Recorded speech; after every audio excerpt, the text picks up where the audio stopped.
Bien, donc bon, rebonjour, donc je poursuis le travail, donc toujours, excusez-moi pour l'éclairage qui n'est pas optimal. Donc j'ai démontré précédemment la propriété du produit, à savoir que le conjugué de Z1 et de Z2, le Z1 fois Z2, c'est Z1 bar fois Z2 bar. Donc le conjugué d'un produit, c'est le produit des conjugués. Donc on va maintenant s'intéresser à la deuxième propriété suivante. Donc on va démontrer que quel que soit Z1 et Z2, deux complexes dont le deuxième est non nul, Z2 ici non nul. Donc ici, je vais marquer Z croix Z étoile, hein, c'est-à-dire que Z1 est un complexe et Z2 est un complexe non nul. Là, j'ai démontré que Z1 sur Z2 a pour conjugué Z1 bar sur Z2 bar. Autrement dit en français, le conjugué d'un quotient, c'est le quotient des conjugués. Donc là, on pourrait procéder de la même manière que pour démontrer la proposition précédente, en passant par la forme algébrique. D'accord? Donc, savoir, on pose Z1 et Z2 égale respectivement à x1 plus y1 et z2 égale à x2 plus y2. Donc je vais faire cette première démonstration de cette manière, mais vous allez voir que ça c'est calculatoire. Et je vous proposerai une deuxième vision des choses, beaucoup plus pertinente, et utilisant la définition de ce que c'est la division en fait. On regarde de la multiplication. Donc on va proposer la première preuve. Preuve 1. Donc je veux dire la preuve qui est calculatoire et preuve 1. Ça enregistre toujours? Oui, ça enregistre bien. Donc, on pose Z1 égale à X1 plus Y1 et Z2 égale à X2 plus YY2.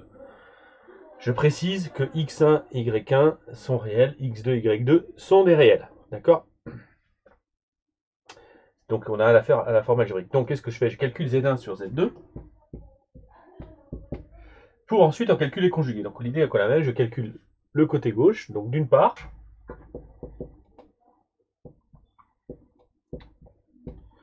donc Z1 sur Z2, donc ça nous fait X1 plus Y1 divisé par X2 plus Y2. Et donc là, si j'applique la propriété du calcul d'une division, je vais juste éteindre cette lampe derrière. Ça sera un peu plus sombre, mais au moins j'aurai pas le reflet. Et donc là, pour me diviser deux complexes, je vais multiplier le dénominateur par le conjugué de celui-ci. Donc ici, je vais donc multiplier en haut et en bas par X2 plus, donc moins IY2. Et en bas, je vais multiplier par donc x2 plus moins y2 aussi, ce qui va me donner, ici, en développant, l'identité remarquable qu'on a vue, qui est donc x2 au carré plus y2 au carré. Donc j'ai multiplié en bas et en haut par x2 moins y2. D'accord? Je rappelle qu'un complexe par son conjugué donne sa partie réelle au carré plus sa partie imaginaire au carré. Donc le bas, j'y touche pas, c'est un réel. Ok? Qui est non nul étant donné qu'on a supposé que z2 n'est pas nul. Donc en haut, je développe. Et donc j'obtiens x1, x2, ensuite y1, je multiplie par moins y2, et donc ça me donnera moins i carré y1, y2, ce qui donne plus y1, y2.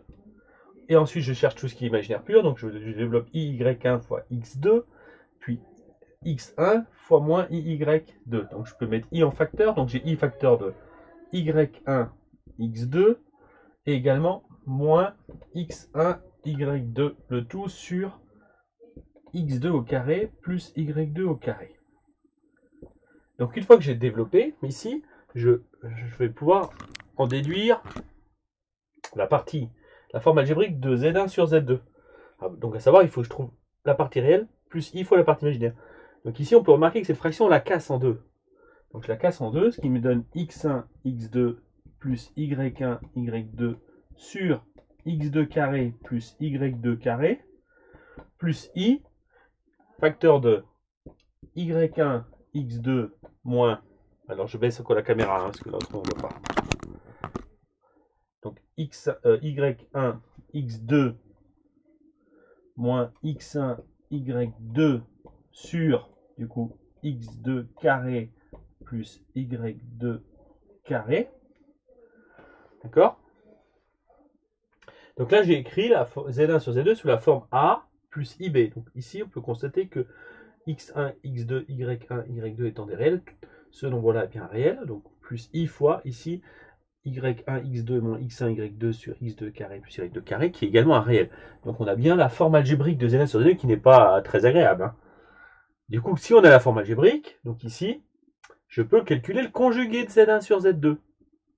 D'accord, oui, c'est quand même assez calculatoire, hein, cette affaire-là. Donc là, mon tableau étant limité en place, je vais tout simplement le remonter ici. Hein. Donc je vais effacer ça et remonter là. Donc une fois que je l'ai réécrit ici, donc Z1 sur Z2, voilà le calcul que j'avais fait avant. Donc je vais pouvoir calculer son conjugué, vu que là j'ai une forme algébrique.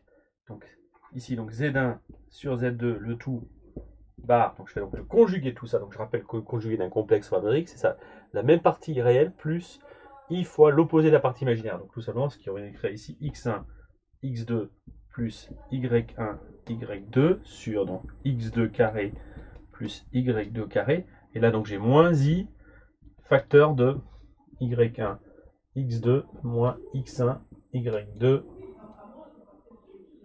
sur x2 carré plus y2 carré. Voilà, donc j'obtiens ça. Donc là, j'ai calculé le côté gauche de mon égalité. Donc si je veux démontrer que l'égalité est vraie, il suffit que, d'autre part, je calcule le côté droit. Donc ici, le côté droit, donc ici, je vais faire Z1 bar sur Z2 bar. Donc Z1 bar sur Z2 bar, ça me fait donc x1 moins iy1 sur x2 moins iy2. Donc j'ai bien fait le conjugué de Z1 divisé par le conjugué de Z2. Donc je redescends la caméra pour qu'on puisse tout voir. Et donc qu'est-ce que je vais faire? Je vais rendre ce complexe-là, qui est ici sous forme algébrique. Donc je vais devoir le multiplier par le conjugué du dénominateur en haut et en bas.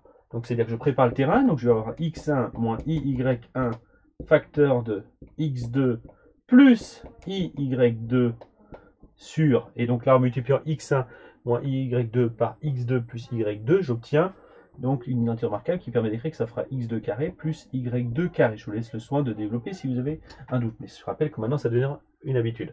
Et donc je développe tout ça. Donc en développant tout ça, j'ai démontré que j'obtiens ce calcul-là. Donc là, il ne faut pas que j'arrive à compacter ça parce que mon tableau n'est pas un tableau suffisamment grand. Donc là, je vais écrire ça. Donc je prépare ici. Donc j'ai donc le dénominateur que je ne touche pas, hein, bien sûr. x2 carré plus y2 carré. Et donc là, je développe. J'ai x1 fois x2. Donc j'ai un x1 fois un x2.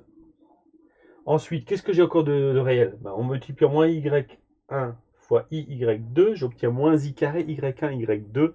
Et donc, j'obtiens plus y1 y2.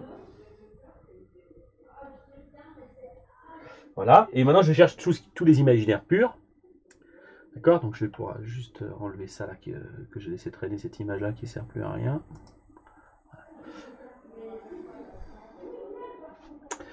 Et donc, voilà, ça, je peux peut-être avancer un peu là, qu'on voit bien. Je suis désolé toujours pour les reflets. Et donc, pour les parties imaginaires, donc je développe, j'aurai moins i facteur de y1 x2.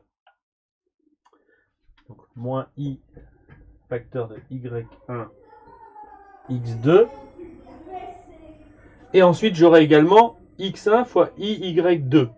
Donc, j'aurai plus i x1 fois y2.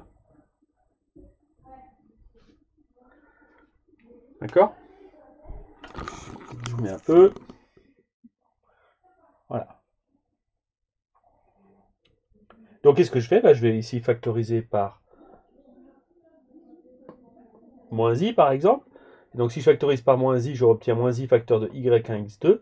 Et là, j'aurai donc moins x1, y2 comme ici. Et donc, c'est gagné. Donc, voilà, ça fonctionne ici.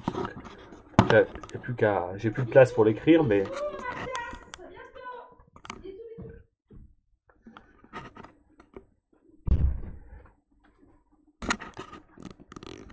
Voilà, c'est les aléas. Hein, Donc ici, je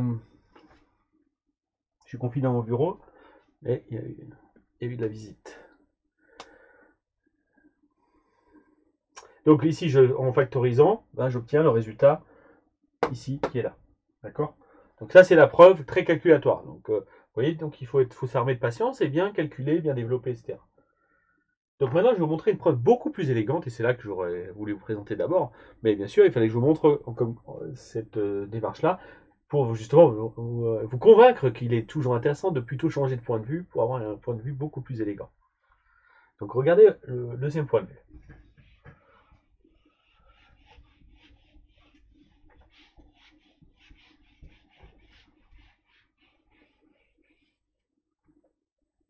Alors l'idée en fait ici, donc ça, je vais désactiver cette image aussi.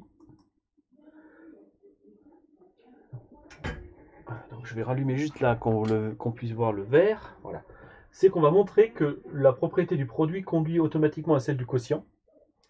C'est-à-dire que la propriété du quotient peut être vue comme une conséquence de la celle d'avant. On appelle ça du coup en mathématiques un corollaire. En fait, un corollaire en mathématiques, c'est une conséquence d'une autre propriété. Donc ici, regardez-moi cette preuve numéro 2. Donc deuxième méthode, rien à voir. C'est que je ne vais pas du tout passer par la forme algébrique. Là, je fais remarquer la chose suivante. Qu'est-ce que c'est une division? Z1 divisé par Z2. Quand on fait une division de deux nombres, que ce soit des complexes ou des réels, qu'est-ce qui se passe? Par définition, si je vous dis 6 divisé par 3, c'est quoi? Vous allez me dire 2. Tout simplement, pourquoi 6 divisé par 3? C'est 2. Parce que 3 fois 2, ça fait 6. Si on s'intéresse à Z1 sur Z2, Z1 sur Z2, c'est un nombre complexe qui, multiplié par Z2, doit donner qui? Z1. Ça, c'est par définition.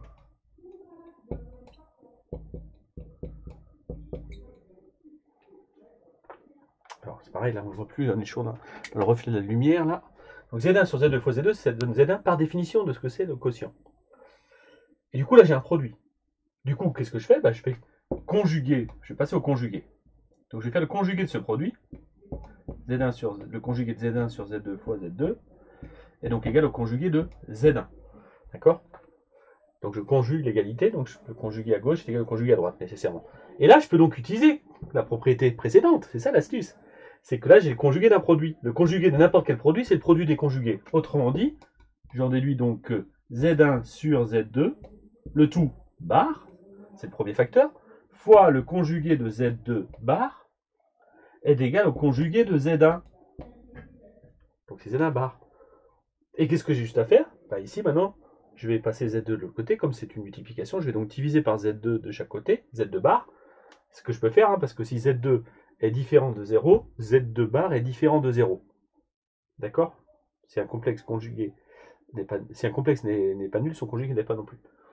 Or, donc Z2 est différent de 0, donc Z2 bar est différent de Z0. Donc, en divisant par Z2 bar, j'obtiens Z1 sur Z2, le tout bar, donc, égal à Z1 bar sur Z2 bar. Voilà. Là, on a réussi à démontrer sans vraiment faire de calcul pénible. Hein. Voilà l'astuce. Donc d'avoir bien compris ce que c'est une division. Voilà, je trouve que c'est beaucoup plus élégant que de faire des gros calculs comme avant. Donc bien sûr, si j'avais à démontrer ça, j'aurais bien sûr fait ça directement. Je ne me serais jamais tapé entre guillemets, le gros calcul d'avant. C'était juste ici, pour montrer que c'était possible de le faire d'une autre manière, mais c'était beaucoup plus long. Donc imagine en DS, si on doit démontrer cette propriété-là, ça c'est beaucoup plus rapide que de faire le calcul précédent, où le risque d'erreur est important au niveau des notations, des fautes de signes, etc. Voilà, j'espère que vous avez compris cette démonstration. Donc ça, j'attends que vous sachiez faire ça. D'accord? De savoir utiliser ici la propriété du produit pour montrer le quotient. Donc tout simplement en ayant analysé que là on a la définition du produit, du quotient Z1 sur Z2 fois Z2 égale à Z1, et après on conjugue et on utilise la propriété du conjugué. Donc là on insiste bien qu'on a utilisé la propriété du produit. Et d'où le résultat en divisant derrière. Voilà. Alors, conséquence de la propriété du quotient, on peut l'appliquer aussi à l'inverse. Hein. On va plus faire ça pour l'inverse. Alors, désolé, ça bouge beaucoup, l'amateurisme du caméraman. Donc là, ici, un autre corollaire. Que peut-on dire du conjugué de l'inverse d'un complexe? Donc ça, vous pouvez la rajouter dans le cours. Je ne l'ai pas noté sur le document parce que c'est une conséquence immédiate, mais on peut la rajouter. Donc, conséquence, j'aurais pu marquer corollaire, hein, je marque. Donc, c'est quel que soit Z appartenant au complexe non nul, le conjugué de 1 sur z, c'est l'inverse du conjugué. Ça, on aura à l'employer assez souvent. Donc je ne sais pas si on voit bien l'éclairage. Voilà, c'est bon. Donc là, c'est une tâche ici. Donc tout simplement, preuve, d'après la propriété du quotient, le conjugué du quotient 1 sur z, c'est le conjugué de 1 sur le conjugué de z. Et le conjugué de 1, c'est quoi? C'est 1. Car 1 est un réel. On a vu dans le cours que les conjugués des réels, c'est des réels eux-mêmes. Et voilà, la preuve est terminée ici. Voilà. D'accord? Bon, je vous invite à essayer de démontrer les autres propriétés qui sont sur cette feuille-là. Donc là, je vais réactiver celles qui n'ont pas été démontrées. Voilà. Ici. Alors, la numéro 4, ici, la numéro 4, le conjugué de z puissance n est égal au conjugué de z à la puissance n. Donc là, c'est une propriété sur les puissances. Et les puissances, elles proviennent du produit. Donc là, je vous invite à faire une démonstration par récurrence. Donc pour démontrer ça pour tout n, il suffit de faire une petite démonstration par récurrence. Vous avez tous fait la récurrence dans le tronc commun, dans le tronc de spécialité. D'accord? Et ce qui a pour conséquence, après la propriété numéro 4, avec le conjugué de z puissance moins n, étant donné que par définition, z puissance moins n, c'est 1 sur z puissance n, et là on emploie ici cette propriété qui est là. D'accord? Et les deux dernières sont faciles à démontrer en passant à la forme algébrique.